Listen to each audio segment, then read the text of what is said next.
Our Adventist blind spot. Each of our eyes has a tiny functional blind spot about the size of a pinhead. Typically, the blind spot is nothing to worry about. It occurs naturally and serves a purpose.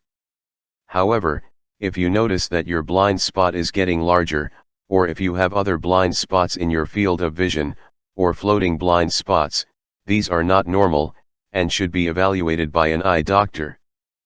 The purpose of this video is to share with you strong and credible evidence that we Adventists have developed a large blind spot that affects our sacred vision and mission. In order to illustrate this, I will use a few video clips from evangelist Tim Rosenberg's video number 6 dealing with Islam in Bible prophecy.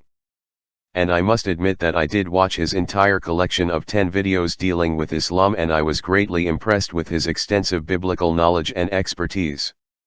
His long dedication to the study of biblical prophecy, especially Daniel 11, has convinced him that Islam will play a vital role in the final events of world history. I am convinced that in spite of his profound knowledge of historical and biblical events, his presentation reveals the presence of a significant blind spot that is shared by most Adventist theologians, evangelists, and scholars. In a struggle as old as time, there are two religions, destined for a conflict. This conflict will be unlike anything ever seen. What will happen?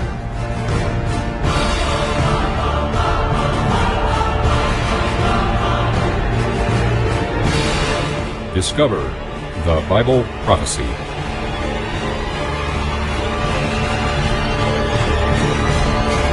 Islam and Christianity, a Bible prophecy seminar by Tim Rosenberg. Jesus' return is also from the east. For as lightning comes from the east and flashes to the west, so also will the coming of the Son of Man be. So, in Revelation 18, we find the earth filled with light and glory, just like Ezekiel. A final, powerful warning given to the world. I think that Revelation 18 is just, it's talking about this greatest evangelistic opportunity of all time. So let's go. Let me show you what I find. Ezekiel 20:12. What does God say his sign or mark is? Moreover, I also gave them my Sabbaths to be a sign between them and me, that they might know that I am the Lord who sanctifies them. So he says the Sabbath was a sign that we are his. It goes on to say, and he is ours, because this is actually verse 12 through 20 in the context. And it's a sign that God sanctifies us. Sanctifying something means to make it holy. Can I make myself holy? No. Can God make me holy? Yes. Revelation 12:17. It said Satan gets mad and goes after people. Well, let's take a look at who he goes after when he goes out with great rage. And the dragon was enraged with the woman. That would be Christians. And he went to make war with the rest of her offspring. These would be true Christians, those that are actually standing up for Jesus Christ, who keep the commandments of God and have the testimony of Jesus. They're trusting in Jesus, but they're letting the Holy Spirit change them from the inside out to keep what he said. That really gets Satan mad if you do that. Bible says so. Can't be wrong then, can it? Revelation 14:12, here's the patience of the saints. Here are those who keep the commandments of God and the faith of Jesus. We keep getting this idea that God's end-time people are trusting in Jesus, but they're also keeping his commandments, and Satan's not pleased. So where is this blind spot in Adventism? He talks about the greatest evangelistic effort that is taking place prior to Jesus' return to earth in order to put an end to sin. He tells us that the last warning to a perishing world is an invitation to worship the Creator of heaven and earth, and to keep the commandments he inscribed with his own finger on tablets of stone.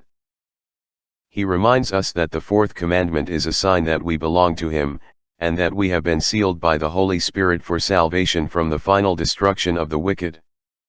We all agree that the Sabbath is a very important commandment, but God's law contains 9 very important commandments as well, and evangelist Rosenberg says nothing about them. Take the 6th commandment, for example. It prohibits the killing of innocent human beings. We are told that prior to the destruction of the earth by a flood, the earth was full of violence. Also, one of the last events recorded before the flood and the destruction of Sodom and Gomorrah was marked by violence. Violence perpetrated against the innocents offended the Creator in a marked way. We might wonder, what sinful act does offend a holy God more, the murder of innocent individuals or the worship of God on the wrong day of the week? Bear in mind the following: the Jews who killed the Son of God had placed the Sabbath on a high pedestal, but had no problem taking the life of the most innocent man has ever lived. So tell me, why did Tim Rosenberg devote 3/4 of his video dealing with God's commandments to the Sabbath, but said nothing about the 60 million of innocent unborn children that are murdered every year in the world? And why do 99% of Adventist evangelists, pastors, and theologians follow the same pattern?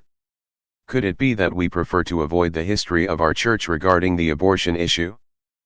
Back in 1970, our Adventist church embraced elective abortions, and one of the most prolific serial killers of unborn children is a member of our church, a 1964 graduate of Loma Linda University.